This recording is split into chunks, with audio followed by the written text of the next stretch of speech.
Well, we got right across the street from the Bear Valley Ski Resort and Lodge. So it's like 7,000 feet here. And just taking a picture across the street, snowing pretty good.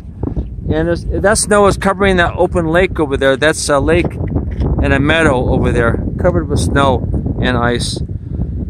So like I say, California, Sierra Nevada mountain, 7,000 feet, April 16, 2018. And the snow plow is heading his way that way. Way over there. And I want to get down off this hill before it's too late to come down off the hill. I got my four-wheel drive going right now. Four-wheel drive on my trusty truck, my Tundra. But I'm not going to take any more chances. Huh, Davey? Right, Davey? Right. Woo-wee! It'd be cold. It's 27 degrees now. Okay, over and out for now.